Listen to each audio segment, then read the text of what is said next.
ജനാധിപത്യ രാജ്യമാണല്ലോ. പക്ഷേ പരാതി കൊടുക്കുമ്പോൾ തന്നെ ദാ ഇങ്ങനൊരു പരാതി കൊടുത്തു എന്ന് പറഞ്ഞ് മുഖ്യധാരാ മാധ്യമങ്ങളിലും സാമൂഹ്യ മാധ്യമങ്ങളിലൊക്കെ പ്രചരിപ്പിക്കും.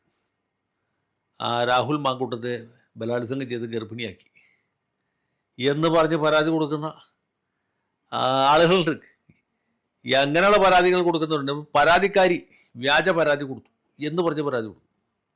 അല്ലെങ്കിൽ പോലീസ് സ്റ്റേഷനിൽ കൊടുത്ത മൊഴി കള്ളമാണ് എന്ന് പറഞ്ഞ് അടുത്ത പരാതി. പിന്നെ DGPക്ക് പരാതി, മനുഷ്യാവകാശ കമ്മീഷൻ പരാതി, വനിതാ കമ്മീഷൻ പരാതി. അങ്ങനെ നിരന്തരമായ അനന്തമായ പരാതികൾ കൊണ്ട് ഈ പരാതിക്കാരെ പിൻവലിപ്പിക്കുക എന്നുള്ളതാണ് പുതിയ ഐഡിയ. സത്യം പറഞ്ഞ് ഇതൊക്കെ കാണുമ്പോഴാണ് നമുക്ക് ഈ PK കുഞ്ഞാലിക്കുട്ടി എത്ര യോഗ്യനായിരുന്നു, എത്ര മാന്യനായിരുന്നു, എത്ര മാതൃകാപരമായ പൊതുപ്രവർത്തനമാണ് അദ്ദേഹം നടത്തിയത് എന്ന് നമുക്ക് മനസ്സിലാവുക. കുഞ്ഞാലിക്കുട്ടിക്കെതിരെ പരാതി ഉണ്ടപ്പോൾ പുള്ളി എന്ത് ചെയ്ത്?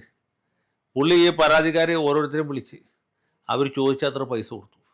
ചിലർക്ക് വസ്തു വാങ്ങിച്ചു കൊടുത്തു, ചിലർക്ക് വീട് പണിച്ചു കൊടുത്തു, ചിലരെ കല്യാണം നടത്തി ഭർത്താവ് ഉണ്ടാക്കി കൊടുത്തു, കാറ് വാങ്ങിച്ചു കൊടുത്തു, മാസാമാസം പൈസ കൊടുത്തുകൊണ്ടിരുന്നു.